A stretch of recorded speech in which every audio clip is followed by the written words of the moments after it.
in jobs and in different kinds of work. So I see a lot of ambition, but I do not see the matching investment that comes with that. Now, it's not the first time as a country we are coming up with an economic stimulus program.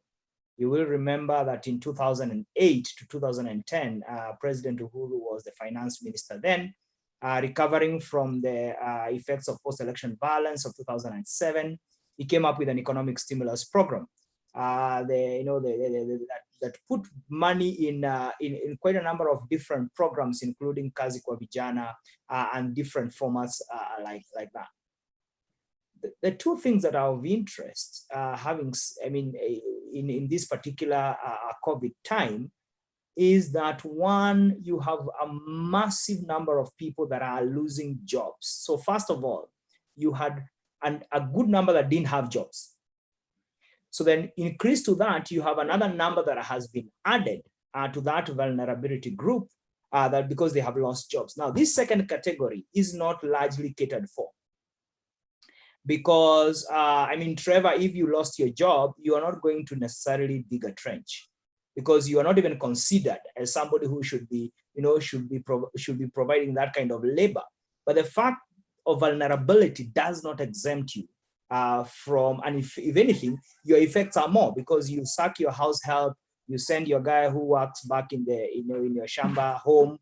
Basically, every one employed worker who has a salaried job feeds a number of families. And I think for me, that's a vulnerability angle that hasn't come out very clearly in the economic stimulus program. How do you ensure that these people continue to participate in the economy? The last point I want to say, these are the very people also who have been driving our revenue, our tax revenue, which is supposed to bring in about 1.5 trillion because an income tax contributes a huge percentage. My last check is about 44% of our total, tax revenue. Now, without those people being at work, it means that consumption is affected, VAT is affected, import duty is affected, and so does excise duty. So my point is that I see a lot of big ambition, but I feel that these did not appreciate the kind of reality we are facing as a country right now. Thank you. All right. But you started by saying that in some ways this budget addresses the needs of the Kenyans and in some ways it does not. So we know now that the government of Kenya is looking to borrow around 349 billion shillings externally and 486 billion from the domestic market. Do you think then that this economic stimulus package, especially the 8.1, really captures the needs of the people, especially the Mwananchi who Dr. Abraham is talking about, the one who may have lost their jobs, because there are many economic interventions that have been put there. 24,000 shillings exempt from pay as you earn. But that is assuming that you have a job to begin with. There's this VAT from 16 to 14%. But we've seen the prices of commodities are still going higher. So is this what we should be dealing with? And also when the government is borrowing 486 billion from the domestic market, it means then that they are crowding out the people who would have borrowed from local banks. So are we just really shooting ourselves in the foot here, giving with one hand and taking with another? I think I couldn't have put it better, Trevor. And I think just to resonate with Dr. Rugu's comments in terms of how do you expect to generate revenue? Well, me, myself, who is the taxpayer, does not have a job. Where will I get the money to pay the government in form of tax? That's one thing. And I think the other thing we also need to be alive to, in addition to your points, Trevor, is that right now, Kenya's budget is heavily donor funded.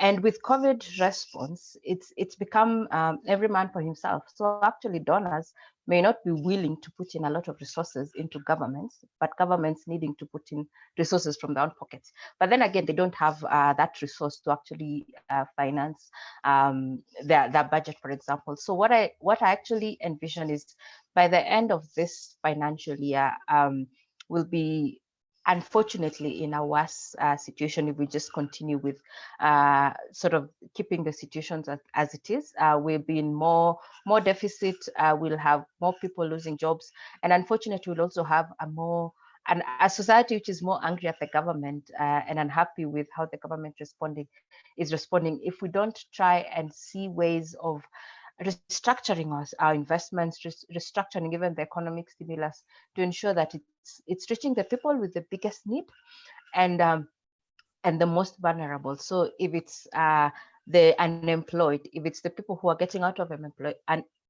employment, if it's women, if it's men, if it's people with disabilities, we need to think about all the vulnerabilities that exist and then see how each intervention is actually reaching to those people.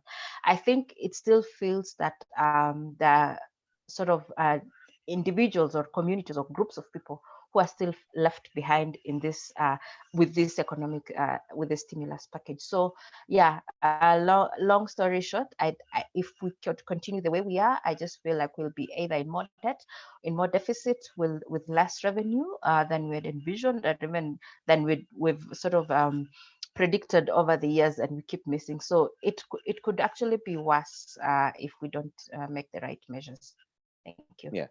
And Lynette, you're a research analyst at Treasury. When you're speaking in those corridors and you talk to them, how are they planning to handle the long-term loss of jobs that's coming through? Because this Kevin Gundi, who's also tuned in online, is asking that Kazi Mtaani is a short-term program that cannot be trusted to spur job creation. First of all, it can't be trusted because people don't trust the government. That's what he's saying.